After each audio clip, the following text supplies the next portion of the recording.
Welcome back, GED scholars, to another Reasoning Through Language Arts exam lesson. And in this lesson, we are going to continue with writing effective sentences. But in this video, we're going to look at run-ons and comma splices. Not only are we going to be able to identify them, but we're going to learn about how we can correct or fix run-ons or comma splices. As many of you know, when it comes to the RLA exam, you will have a multiple choice section, and they'll give you a passage, and a few of the sentences will be incorrect. They will be grammatically incorrect. And your job will be to either pick the correct verb, or maybe it is a run-on and you need to choose where exactly you would place a comma. Maybe there's a comma splice. And the correct sentence is the sentence that isn't a comma splice. So you want to make sure you're able to identify these two errors, but more importantly, how to fix those errors as well. If you are thinking that you don't even know how to write sentences properly, please make sure you check out our last video where we talked about the 3 types of sentences: simple sentences, compound sentences, and complex sentences.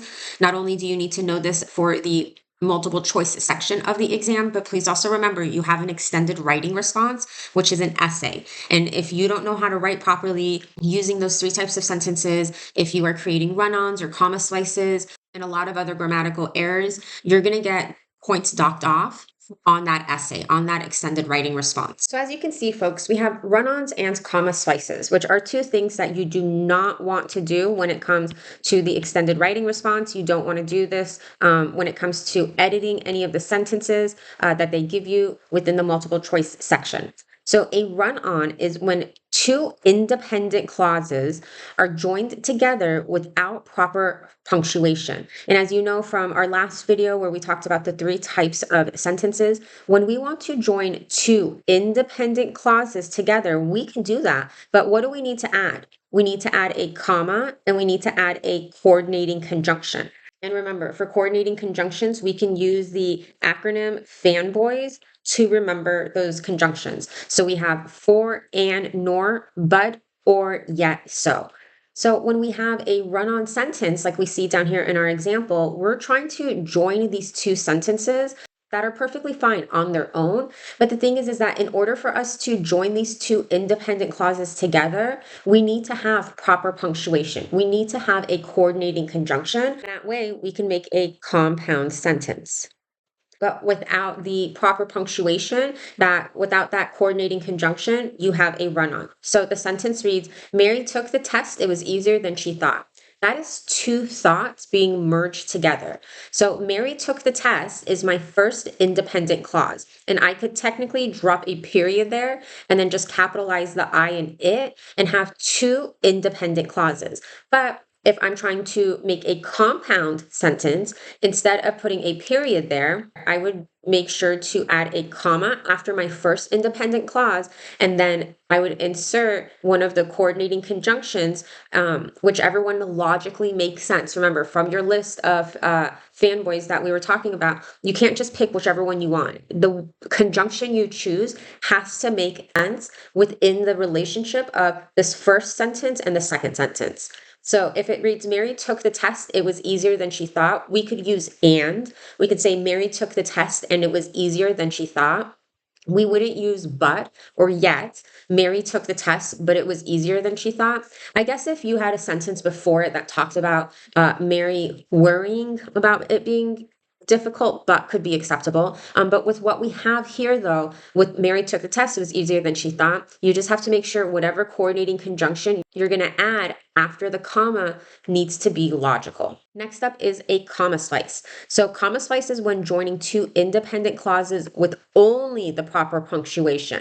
So let's look at our example. So the example reads, Mary took the test. It was easier than she thought. Okay, well, it's the same setup here. So it looks as though the writer was on the path of making that compound sentence out of these 2 independent clauses, yet they forgot their coordinating conjunction. So because of that reason, because all we see is that comma and no coordinating conjunction, now this is called a comma splice. versus the run-on where there was no comma there and we had to insert that comma. So there are those two differences, folks. And remember, you don't want to write either one. So when it comes to fixing a run-on sentence, as you can see, you can break it into two independent separate sentences, totally okay. You can make a compound sentence like we just saw on the last screen where we can insert a logical coordinating conjunction, or you can make a complex sentence. Another option is to turn these sentences around to make a complex sentence. And so it would obviously take some finessing. You would be changing maybe the order of the sentences or the words. You would make sure to keep the same message of the sentences that we are reading right here, but with the little finesse here and there, you can turn this into a complex sentence. Remember, complex sentence, folks, has an independent clause and a dependent clause, and they don't have to be in that order. You have to just remember that if your dependent clause comes first, you have to add a comma, and then you write out your independent clause. So if we see our example, it reads, Mary took the test. It was easier than she thought.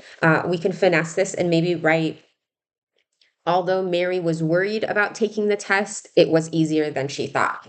And so because we introduced that subordinating conjunction, although, we turn that into a dependent clause, which means then I have to have a comma and then I would write out the rest of the sentence, and it would be the independent clause that comes after. So those are three ways you can fix a run-on sentence. Remember, run-on sentences are when you're joining two independent clauses without proper punctuation, without proper coordinating conjunctions, if you're trying to make that sentence or those two sentences into a compound sentence.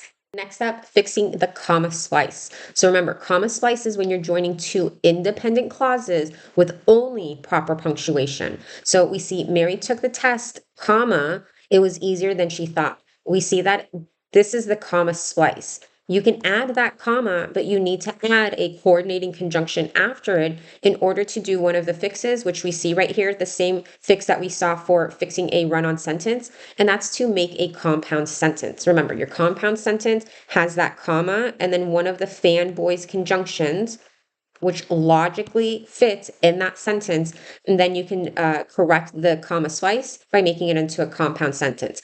But don't forget this first option here, which is breaking the run-on sentence or the comma splice into the two separate sentences. So instead of having a comma there, you would just turn that comma into a period and have two independent clauses. Both can stand on their own, but that way you are eliminating that comma splice. And then, of course, our third option with a little finesse, with a little word change, not losing the meaning of the sentence that you're trying to build, but you could write out a complex sentence. Once again, complex sentence has an independent clause and a dependent clause. Doesn't have to be in that order, just as long as you remember the rules when it comes to when a dependent clause leads the sentence, you need a comma. There are those three words, phrases that if you do use, you would end up needing to add a comma in between the independent and dependent when it's at the end of the sentence. But just make sure you watch our last video where we talk about the three types of sentences in order to get some more information about the complex sentence. So as you can see, folks, the three same ways for fixing a run-on can be used to fix a comma splice as well. Here's an opportunity for you to practice. The directions read, choose the run-on sentence. You have 40 seconds, as you can see, before I share the answer.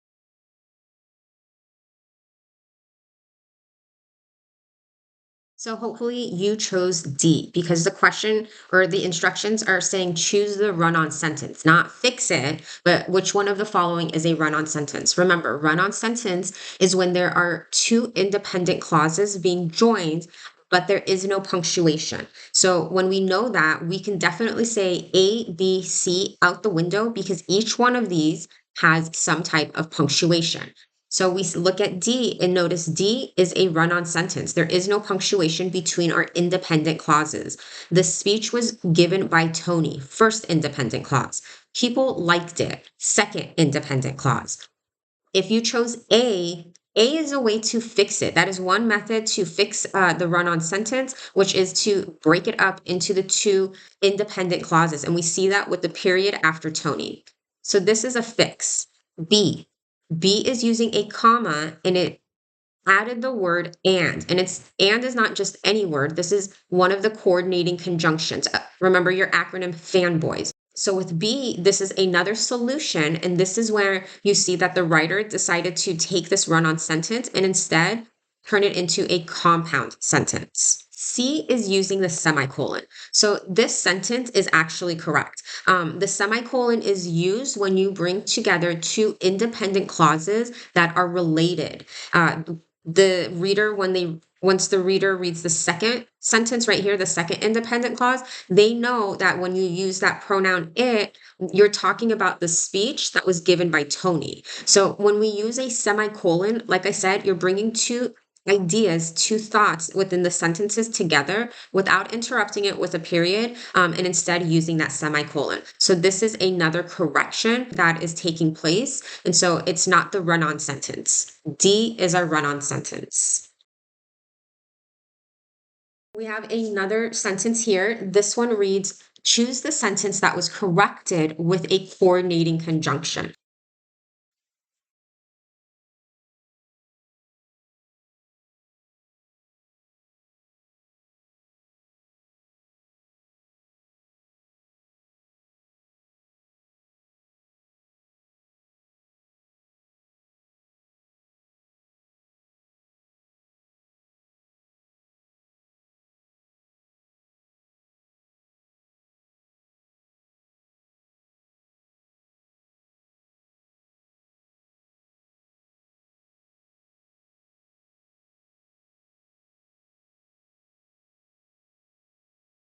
So folks, this is asking us to find the answer that the sentence was solved using a coordinating conjunction. And if you paid attention to the last example, you know and is a coordinating conjunction. None of the other answer choices have a coordinating conjunction. So B is the correct answer for this one. Notice A, C, and D, we reviewed it on the last question, but A is going to break up both of the independent clauses by putting a period at the end of the first one, which is totally acceptable. But remember, what did the directions ask for? For you to choose the answer that has the corrected sentence using the coordinated conjunction. C used the semicolon. We discussed that on the last problem. And D has no punctuation at all. We know that D is a run-on sentence. Thanks for watching, folks. As we saw, we corrected run-ons, we corrected comma splices. So you just want to make sure that when you are writing for the extended writing response, you don't make these mistakes. And you also want to make sure that you know how to identify both of these run-ons and comma splices in case you are asked about sentences like these on the multiple choice portion of that exam. You know what you're doing, folks. You've got this. Keep your head up. Like always, folks, please use technology wisely to help you study for the exams, all of them, not just the RL8 exam. So I came to Google and I searched run-on and comma splices, making sure to add GED. So that helps narrow the information they give you. Of course, Google AI is going to give you an overview of the information. They're going to explain what the run-on sentence looks like, what a comma splice sentence looks like, and how to fix them, folks. And you're going to notice like, hey, this is stuff that you were just sharing in the video. Absolutely, folks. That's the nice thing about English grammar is that for the most part, a lot of the rules are the same since the beginning of when the concept was thought up by people, by philosophers, whoever it might be. And like always, folks, I like to click on the more option, choosing books. And like I've shared with you, what happens is that these different companies that write out or create study guides are giving Google permission to show a preview of what you would be actually buying. And as you've heard me say, Kaplan is my go-to study guide when it comes to the GED exam. I have all my students purchase a copy of the GED guide book. It's a physical book, folks. But if for some reason you can't afford to purchase the guide, they usually come between like $25 to $30. You can buy them online, you can buy it at a bookstore, Walmart, Target. But what you can also do is, like I said, come to Google, go to books, and then what I'm going to do is I'm going to click on this Kaplan's study guide.